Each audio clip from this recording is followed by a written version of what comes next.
Uma das perguntas que eu mais recebo na caixinha da mentoria gratuita diariamente no Instagram é como eu faço a divisão do atendimento voltado à gestante. E é por isso que eu vou responder e entregar para vocês esse vídeo. Meu nome é Joana dos Santos, sou fisioterapeuta, trabalho especificamente com fisioterapia pélvica e todo o meu conteúdo é produzido para facilitar a rotina de vocês na prática clínica e no atendimento. O nosso raciocínio que eu vou passar aqui para vocês, ele é todo pensado em gestantes rígidas, tá, gente? O que seriam gestantes rígidas, galerinha? O que que são, né? O que que é uma paciente que a gente chama de paciente rígida? É uma paciente sem queixas, tá? Então, essa divisão que eu vou apresentar para vocês, ela é uma divisão da rotina de atendimento para uma gestante que não possui queixas. Ela não relata para vocês incontinência urinária, ela não está sentindo nenhum quadro álgico. A gente está fazendo um trabalho de acompanhamento durante a gestação.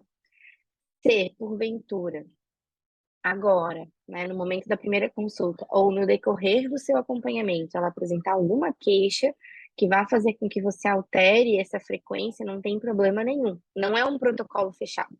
Eu só vou apresentar para vocês um raciocínio, uma linearidade de como, né, de qual que é o nosso objetivo no primeiro momento dessa gestação, durante a gestação, para alcançar lá no final os nossos objetivos.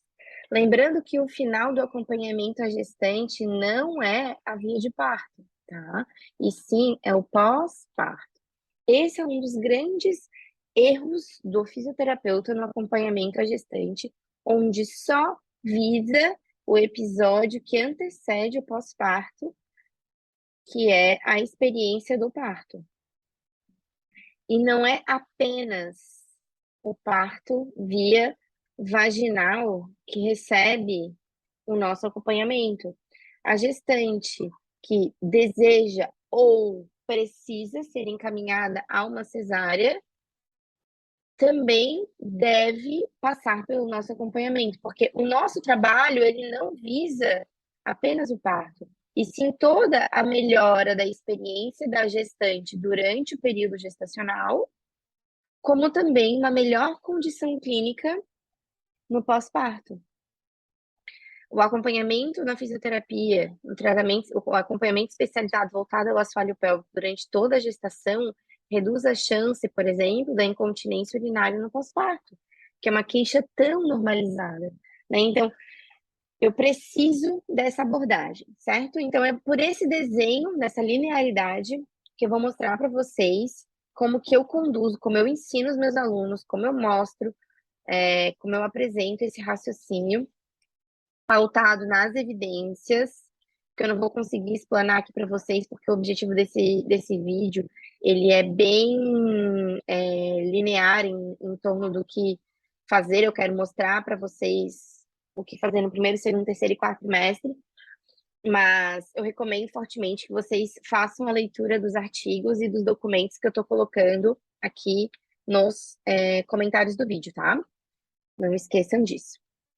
Então, como que eu faço essa divisão?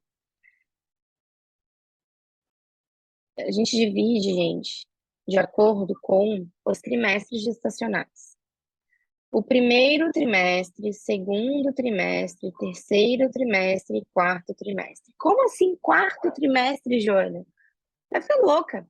Desde quando a gestação tem quatro trimestres? Tem, tá? Primeiro, segundo e terceiro trimestres intrauterinos e o quarto trimestre é o primeiro trimestre após o parto, que é a esterogestação, mesmo tempo da esterogestação, só que nesse conceito de quarto trimestre, a gente preconiza observar a fisiologia da mulher, tá? A gente está olhando mais para a fisiologia da mulher. Fisiologia da mulher. Mas já cheguei lá. Primeiro trimestre, então, o que que a gente deve fazer? Geralmente, nessa fase, cada mulher descobre a gestação em um tempo diferente, né? Então, da descoberta até a confirmação da gestação, uterina, liberou, o médico fez toda a liberação para a vida normal, segue as orientações, enfim, já deve vir ao consultório. Por quê? Aqui nós devemos fazer antecipadamente essa consulta inicial para ter uma visão de como que era esse corpo prévio à gestação. Então, quanto mais precoce, aqui o segredo é a precocidade. Quanto mais precoce é a vinda ao consultório, melhor é essa minha visão em relação a como que era antes da gravidez. Mas por que isso é importante? Para entender a função da musculatura do assoalho pélvico, para entender a competência abdominal, para entender a condição dessa linha alba, dessa diástase antes da gestação, porque muitas das vezes a gente coloca o peso de vários desfechos à gestação, mas na verdade são condições clínicas prévias. Então, entender a saúde urinária, a saúde sexual, a saúde evacuatória, entender o tripé da saúde perineal dessa mulher antes de engravidar, tá? Geralmente, nessa fase, a gente consegue fazer uma consulta. Bom, ruim de ler aqui, né? Mas dá para entender, vocês estão acompanhando meu raciocínio. Então, nessa primeira fase, a gente faz uma consulta, tá? Ah, mas não dá tempo de fazer. Por que não faz mais? Porque não dá tempo. Entre descobrir a gestação, fazer a confirmação, confirmou a posição do saco gestacional, liberou para atividade física, liberou para vida sexual ativa, tá tudo certo, tudo normal. Essa mulher ela vai passar pela nossa consulta, tá? E aí depois da nossa consulta, a gente vai poder ter essa ideia. Então, Joana, seria mais ou menos com quantas semanas? Gira em torno de 10 semanas, de 10 a 11, 10 a 12 semanas, mais ou menos. Ah, mas fulano orienta avaliação fisioterapêutica com 14 semanas. Gente, essa margem de tempo, ela é muito mais pautada em orientações, né, que são passadas através do achômetro, empurradas com a barriga. A gente não tem evidência. O que a gente tem de evidência em relação a isso? Quanto mais precoce a primeira consulta acontecer, quanto mais precoce o treinamento da musculatura do assoalho pélvico acontecer, melhor. Melhor os resultados, menor a taxa da incontinência urinária na gestação, melhor a condição do assoalho pélvico no pós-parto. Então, o mais precocemente possível, tá? E por que também é importante ser ainda no primeiro trimestre? Porque a partir da 12ª, 14ª semana, eu já tenho o primeiro boom de relaxina. Então, antes de ter o crescimento abdominal, eu tenho a fisiologia gestacional. E nesse momento, né, eu já não vou ter uma ideia de como que era esse corpo prévio à gestação. Então, eu preciso fazer isso antes, né? Quanto antes, melhor, tá? A partir daqui, então, no segundo trimestre, o que que a gente vai fazer? No segundo trimestre, eu vou preparar o corpo para as altas demandas do terceiro. Então, aqui eu preciso ter uma boa condição da musculatura do assoalho pélvico, então vou fazer treinamento da musculatura do assoalho pélvico. Vou manter uma boa função abdominal. Então, aqui no segundo trimestre, o objetivo é manter função. Uma boa função corporal, uma boa mobilidade. Então, aqui eu vou manter, vou otimizar e manter, facilitar a vivência dessa mulher na gestação. Qual que é a frequência das consultas nessa fase? Geralmente, eu conduzo quinzenalmente, tá? Então, as consultas ficam quinzenais.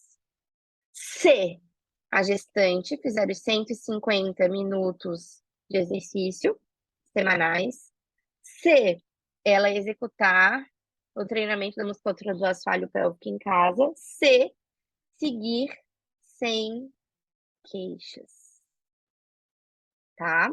Qualquer que seja a mudança nesses 3 pontos, volta para o consultório ou muda a frequência. Aí passa a ser a consulta de acordo com a demanda. Porque se ela apresentar, por exemplo, incontinência urinária, eu vou ter que ajustar a frequência das consultas de acordo com o meu tratamento. Não é mesmo? Então é o mesmo raciocínio. Já no terceiro trimestre, Como que eu organizo as consultas, tá? No terceiro trimestre, as consultas elas se tornam semanais, para que a gente possa colher os resultados desse segundo trimestre. E aqui, por que que causa que fica semanal no meu acompanhamento? Porque a gestante passa a relatar queixas. Então, ela relata queixas urinárias, sexuais, evacuatórias, sente alguns desconfortos e dores relacionados ao processo gestacional. Então, aqui, né, por bem, entra-se o acompanhamento semanal. Além disso, a partir de 34 a 35 semanas, a gente começa com um preparo perineal. Esse preparo perineal ele é um convite, né, à via de parto vaginal, onde a gente melhora a condição do assoalho pélvico. Na verdade, é a cereja do bolo de tudo que foi construído no primeiro e segundo trimestre, né? E aqui a gente consegue colher esses resultados. Podemos afirmar que vai evitar laceração, que vai prevenir disfunção? Não, esse não é um argumento. A gente pode prevenir severidade, a gente melhora a condição estrutural, a gente consegue otimizar e reduzir o tempo do trabalho de parto. Agora, eu não posso, de maneira nenhuma, dizer que eu vou evitar, né, uma disfunção que foge às nossas evidências, tá? Muito cuidado em relação a isso. Aqui no preparo do assoalho pélvico entra a massagem perineal, a condução com bolsa térmica, por exemplo, né, fazer uso de calor, e também o treino com o expansor, que é o treino do período expulsivo, tá? Até vocês encontram aqui no canal um vídeo bem legal sobre uma live, né, que eu fiz lá no Instagram, sobre a utilização do expansor de maneiras distintas, tá? Aqui comumente se utiliza. Muito bem. Desenhei para vocês. Primeiro trimestre, então, consulta única, mensal. Depois, segundo trimestre, consultas quinzenais. E terceiro trimestre, consultas semanais. Tá? Esse é um desenho que eu conduzo o acompanhamento das minhas gestantes, das minhas pacientes. Beleza? Muito bem. Além disso, no quarto trimestre, que eu apontei aqui para vocês, né, que é os primeiros 3 meses após o parto,